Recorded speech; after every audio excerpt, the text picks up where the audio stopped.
Hi, I'm Tom Fitton, Judicial Watch President, with our weekly update live here on Facebook, Twitter, and YouTube. Thanks for joining us this busy week in our anti-corruption battles. Some wins, some disappointments, but some major advances on behalf of government accountability and getting the truth out about what the government's up to and the corrupt politicians involved in public policy here in Washington, D.C. Big news on Clinton emails. More material that in a sane world and just world would lead to significant prosecutions or at least an independent investigation. New numbers on the Obama travel issue and of course the Donald Trump travel issue. Also outraged from many Americans over the Justice Department's deep state decision to deep six the IRS scandal investigation and not reopen it. Remember, this is the Obama IRS scandal investigation, and there's a lot of debate about what to do next with going after this IRS scandal. We'll talk about that because Judicial Watch is front and center on that, and many other things to get to, and I'll get to those when I can. First thing up, we have new emails. New emails from Huma Abedin's email account, her non-state.gov email account. Now recall, Hillary Clinton had her private email account on her email server, and so did Huma Abedin. She was the only other official that we know of in the State Department who had a non-state.gov email account on this Hillary Clinton server, and she used it like Hillary Clinton did, contrary to law, for government business, including the handling and conveyance and receipt of classified information. But as a result of getting these documents, which we had to sue for, we have found new Clinton emails in Abedin's emails. So make that clear. We're getting new Hillary Clinton emails. Congress isn't getting them. The media isn't getting them. Judicial Watch is getting them. And we're releasing them to the American people. We've uncovered in this latest batch an additional 97 emails. We've gotten 20 batches over 2 years. It's taken us years to get these emails. This is the 20th batch.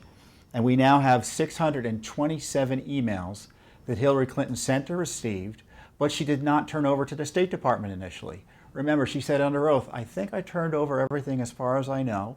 She said that in our court case, and before Congress, she was much more explicit. She said, I turned over everything I had that were government emails. Well, now we know that wasn't correct. 600 plus emails she did not turn over. These are government emails. We wouldn't get them if they weren't government emails. And what do these emails show? Overwhelming evidence of mishandling of classified information, overwhelming evidence of pay-to-play scandals, and overwhelming evidence of other issues that I think the American people would care about. Now, the classified information is in many ways front and center, because when you put classified information on the internet equivalent of a public park bench, you place yourself at risk, you place the national security at risk, and you place the safety of the country and those people working to protect the country at risk. For instance, the highly sensitive name and email address of the person given the classified presidential daily brief was included in an email forwarded to Abedin's personal email account. Those names are protected for obvious reasons. These are our people on the front lines in intelligence gathering. We don't want the bad guys to know who they are. And this man is providing access information to the President of the United States, and his name is being mishandled in this improper way. And then we have email after email, and I can't go through them all because as best I can tell, I'm going to count 1, 2, 3, 4, 5, 6, 7, 8, 9, 10, 11, 12, 13, 14, 15, 18, 20. Over 20 emails where Mrs. Clinton or Abedin sent or received improperly and contrary to law classified information. Emails cover Palestine discussions, discussions in the Middle East, Israel, discussions with foreign leaders at the UNESCO summit, a discussion related to military contributions to the Afghanistan war effort, classified information again about Afghanistan, classified information about U.S.-Mexico counter-drug operations, classified information about diplomatic discussions with foreign ministers of Algeria and Morocco, classified information about meetings in Uganda, classified information about elections in Burma, classified information about the Northern Ireland issue, classified information about personal conversations between the president and the Mexican, President Obama and the Mexican president. All this on classified material. How do we know the information is classified? Because the Justice Department and the State Department black it out when they give it to us, and they tell us that you can't have it because it's classified, because it relates to foreign affairs or national defense information or that type of category. Now, those of you who follow this story closely know that James Comey thought there was no crime, or no crime that should be fairly prosecuted by Mrs. Clinton's mishandling classified information. First of all, it wasn't just Mrs. Clinton who mishandled classified information. Abedin did, and so did a lot of the other senders and recipients here. So if you want to know why Hillary Clinton is protected, you should know that not just her is being protected, because there are others who have an interest in being protected too, including Abedin and current and former State Department officials. But Comey has incorrectly stated that the law was they needed intent. I think there already was intent, because Judicial Watch has other information showing, an email showing that Mrs. Clinton was warned about the security risks of using a non-governmental account, and she insisted on doing it anyway. But secondly, you don't need intent, especially for someone in Mrs. Clinton's position who is supposed to know better. Again, you leave stuff like this on the internet equivalent of a public park bench, and if you were anyone else, you would have been prosecuted. You would have been prosecuted. The other issues that have popped up are the pay-to-play allegations. And as I said on Fox News this morning, they're there in black and white. I encourage you to go to our internet site at judicialwatch.org. You can look at all the emails. I doubt we even covered all the emails in our press release that are out there and deserve further investigation and analysis. But we have Doug Band, who was a Clinton Foundation official, one of the top guys at the Clinton Foundation, who is communicating with Huma Abedin. Abedin was using this personal email account to take care of the pay-to-play operation for the Clinton Foundation. So Doug Band was emailing Huma Abedin, and we've seen this repeatedly. Again, this is our 20th production of documents. Our productions last year raised questions about Hillary Clinton's misconduct in ways that she didn't want to hear about. I don't think it's in her book. What happened is, to use a term of phrase popularized by Mrs. Clinton, she mishandled classified information in violation of the law. She turned her State Department into a fundraising machine for the Clinton Foundation. We've got the documents here. Doug Band is communicating with Abedin about getting someone, a Clinton donor company. There was a band they were working with. They wanted to get them visas to Cuba. Another donor was going through Doug Band, the Clinton Foundation head, or top executive, to get meetings set up by the State Department of the United States in Singapore. Other documents show that she was taking care of government assisting meetings for this is a good one, a request for assistance from the Russia-American Foundation. Isn't that interesting? So an entity called the Russia-America Foundation is going through the Clinton Foundation to get help from the State Department. And we've already seen this connection before. And of course, the State Department gave this group $260,000 under Hillary Clinton. So this pay-to-play is right in front of us. Another major Clinton donor, Baldas, D-A-S, he's a financier who raised a lot of money for the foundation, for the Presidential Foundation, asked Abedin if Clinton could address the Japan Society. She ended up doing that the next year. So it's all there, as I said, in black and white. Go and look at them. And there's another interesting document here. So you remember Huma Abedin's mother, who is controversial in her own right because of her alleged connections to the Muslim Brotherhood, her connections to the radical approach to Islamism. Well, guess what? When people were complaining about Huma Abedin having a security clearance in the State Department, and if anyone asked any tough questions about her family in relation to the security clearance process, you had both Republicans like John McCain and, of course, the hacks in the Democratic Party, all screaming bloody murder about it. Well, it turns out her mother was helping Hillary Clinton draft talking points for a famous town hall Hillary Clinton conducted in Saudi Arabia. And guess what Yuma Abedin's Islamist-type mother wanted to do? She advised Mrs. Clinton to keep out the words freedom and democracy. Freedom and democracy. Don't use, specifically, do not use the political terms such as democracy, elections, freedom. Do not use the term empowerment of women, say enabling women. I guess that's not too bad.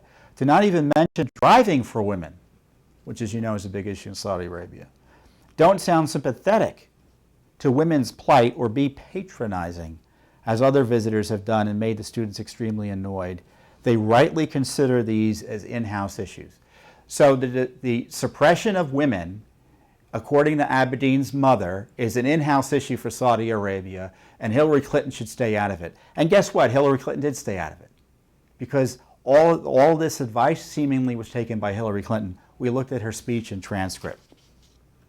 So these emails show what happened with Hillary Clinton, as I said. And again, there's clear and mounting evidence of misconduct, potentially criminal, and I say that charitably. And I want to know why the Justice Department hasn't reinitiated an investigation here. I really want to know. Who is running the Justice Department? Who is running the FBI? Who is running the State Department? And again, why is Congress completely AWOL on this? Frankly, I see Jason Chaffetz, who's head of the Oversight Committee, formerly head of the Oversight Committee. He quit. I guarantee you one of the reasons he quit because Congress wouldn't do anything on investigations and oversight. I guarantee you.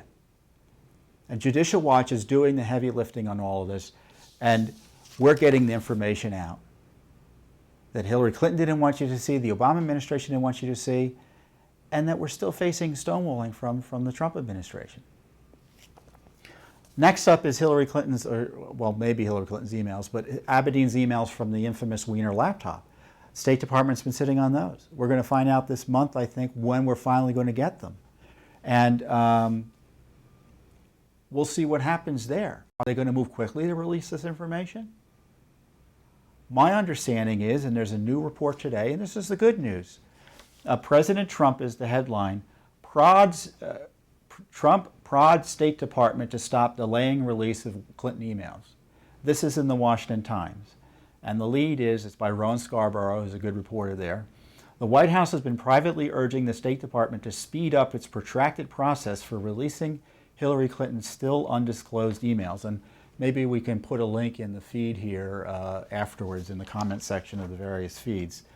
A person close to the discussion said State may shift gears and speed up its response to Freedom of Information Act requests. And Rowan quotes me at length talking about the extent the deep state is going to protect Hillary Clinton here. They've slowed the release of her emails. We know there are other Clinton emails they were reviewing and processing, and they've actually slowed that process, so much so that it won't be till 2020 till we get the full component of emails. And that's even before they review the Clinton emails and Abedin emails on the Clinton, on the Wiener laptop. Now, it is great to hear, and Judicial Watch is so excited to hear, the President's personal involvement here. Now, as you can imagine, I know a little bit about what's been going on. So this is why I'm frustrated, because I know, because I've told the White House, that we've got to get a transparency revolution here on Clinton emails, on the Russia scandal. And I know the White House at the highest levels wants to get this done, and this report confirms that. But why isn't it getting done? Why is the Justice Department ignoring the President? Why is the State Department ignoring the President? That's what I want to know. Hillary Clinton's going out there, misleading and prevaricating and being dishonest about emails, and at the same time, President Trump's appointees are defending her conduct in court. In one case, they're saying her mishandling classified information wasn't serious enough to warrant a damage assessment as required by law. This is the Trump people doing this. Trump would be livid, I'm sure, if he understood the full extent of the, based on the Washington Times report, the rank insubordination of his appointees and the bureaucrats running his agencies. But we can see that the president has taken notice, and that's a tremendous victory on behalf of the rule of law, and I'm confident we'll get some good results as a result. Speaking of the deep state, the IRS scandal, the Obama IRS scandal, which was about so much more than the Obama IRS.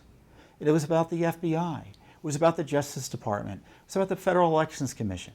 It was about the ATF. It was about the Labor Department. All of these agencies were enlisted to go after perceived political opponents of Barack Obama. All of them. And so how incredibly disappointing it was to hear that a top official at the Justice Department, I don't have his name in front of me, but it wasn't Rosenstein. He didn't sign the letter. It wasn't Sessions. He didn't sign the letter. Isn't that interesting? They sent a letter to Congress saying they're not going to reopen the IRS investigation. And as I said, I have zero confidence that this Justice Department did an adequate review of this IRS scandal. In fact, we're still fighting this Justice Department and IRS about documents about the scandal. How does that work? And it becomes, and as I also said, it's no surprise. The FBI and the Justice Department was working with Lois Lerner's IRS to prosecute the very people and groups Lois Lerner and the IRS, Obama's IRS, was prosecuting and suppressing. So the theory was, can we figure out ways to get them in jail? This is on top of the IRS abuses where they were stalling the applications and suppressing the Tea Party and auditing donors and things like that. They were thinking of ways to put them in jail, working with the criminal division of the Justice Department and the FBI under Robert Mueller. You hear that? Robert Mueller of the Obama FBI was working with the IRS to figure out ways to prosecute Obama's political opponents. Did you hear that? So this is the problem we're facing. You've got the Justice Department compromised completely. Do you think the criminal division of the Justice Department is going to endorse reopening an IRS investigation when it implicates them? Well, the political appointees made a point of saying, well, we made this decision on our own. Well, that's baloney. They talk to the bureaucrats and they listen to the bureaucrats. And if I were President Trump, I would go in and say, no, this is not appropriate. You need to do an investigation. You need to do an audit of the IRS investigation by the Justice Department, including the Justice Department's and the FBI's involvement in this IRS scandal. Did you know Judicial Watch uncovered that the FBI received over 1 million pages or files of records on nonprofits? And when we exposed it and Congress exposed it, the FBI turned them back over and said, whoops, we're not allowed to have this? Of course they weren't allowed to have it. It was a violation of criminal law potentially for them to have it. No word of that in the letter. So Judicial Watch is right now in court trying to get some of these records still. I know there are other litigants pursuing the IRS in court too, people who were victimized. So this scandal is not over, and I just hope the president pays attention to this the way he is evidently to the Clinton email issue.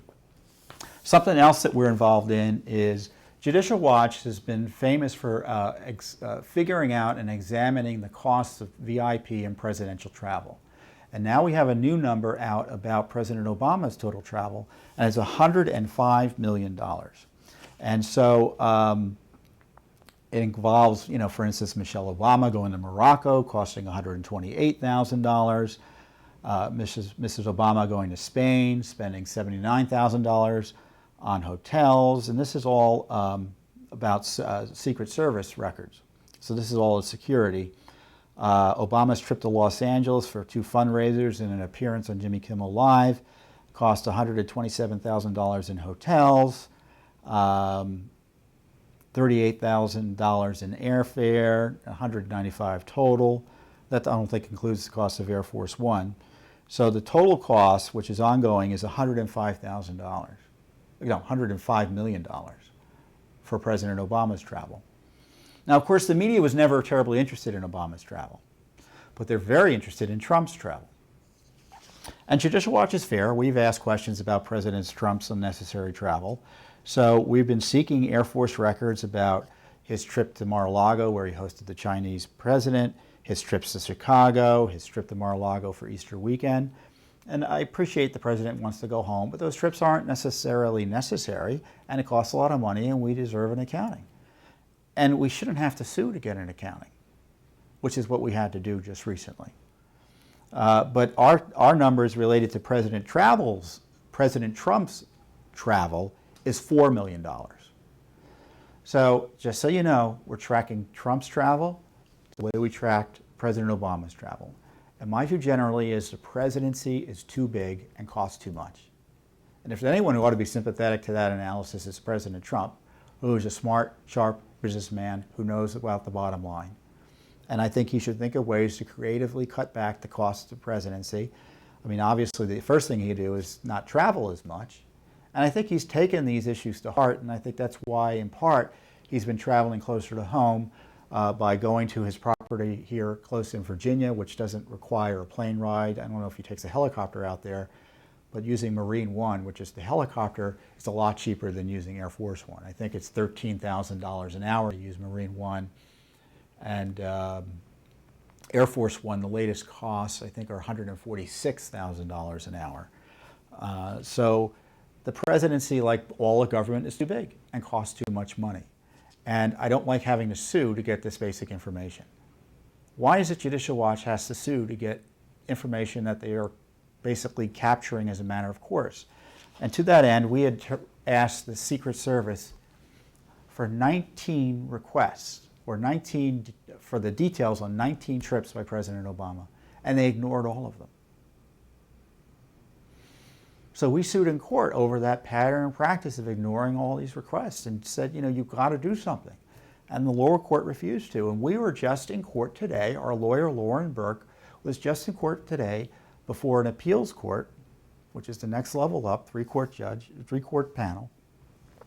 And we'll see what happens. Maybe they'll make the Secret Service start giving us these documents without having to fight about it. I mean, half of the battle is just, and half of the scandal is that we got to sue to get information the American people have a right to. It was really outrageous during Obama, and there's really no excuse during President Trump's administration. They already know what we want.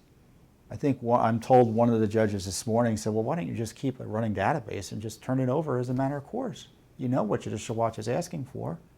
It's a good question. It's a good question. So, but that's the deep state. And to that end, I was planning on running it today, but I'm not going to be able to. But we're going to have a great panel later this afternoon. Or if you're seeing this after the fact, it will be online, about the deep state. And it's Chris Farrell, my colleague. You've seen him online. And he's great, leads our investigative team, will be moderating the panel for me.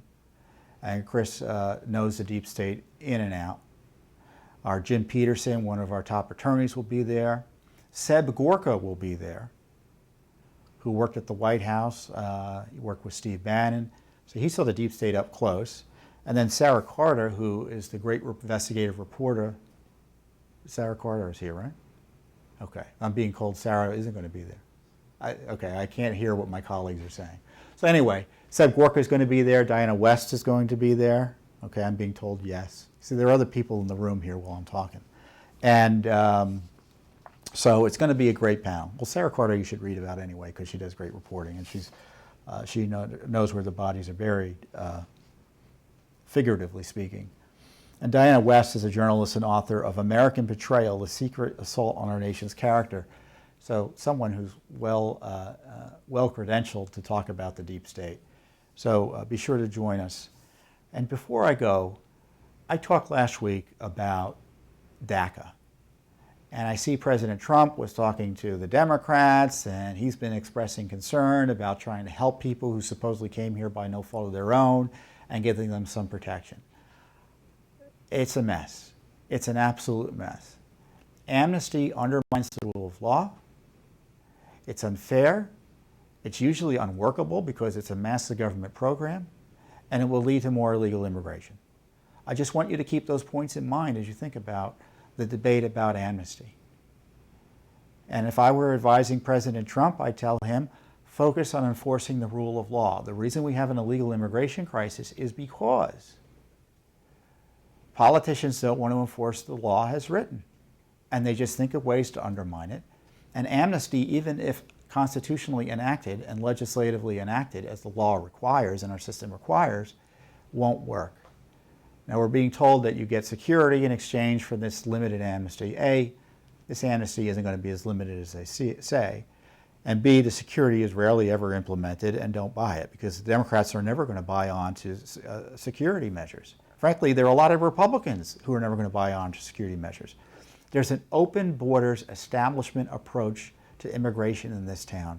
And the reason immigration is controversial here in Washington, D.C.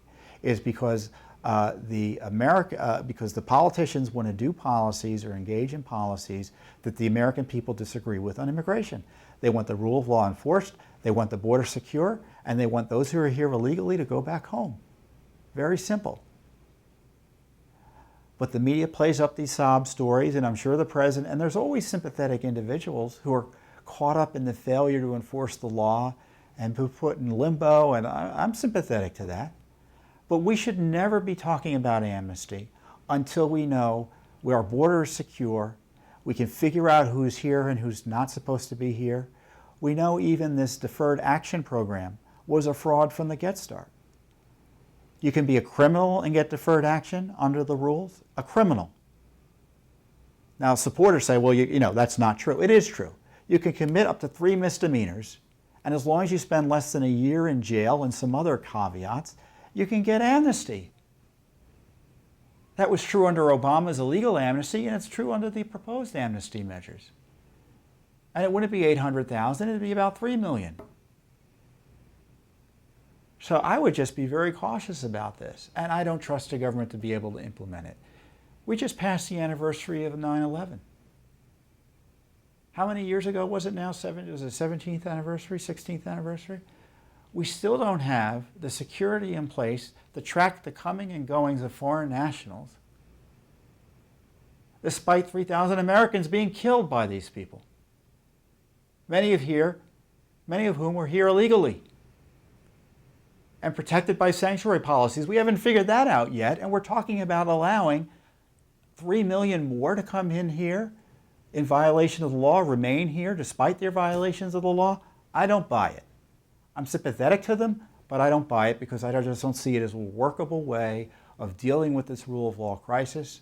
The only approach forward is to enforce the rule of law, secure the border, and then, after we know all that's in place, everything's being done that the politicians don't want to do, then maybe we can talk about taking care of the sympathetic cases of people who have been here since they were babies and don't know anywhere other than America. And that's a very small number. It ain't millions, believe you me.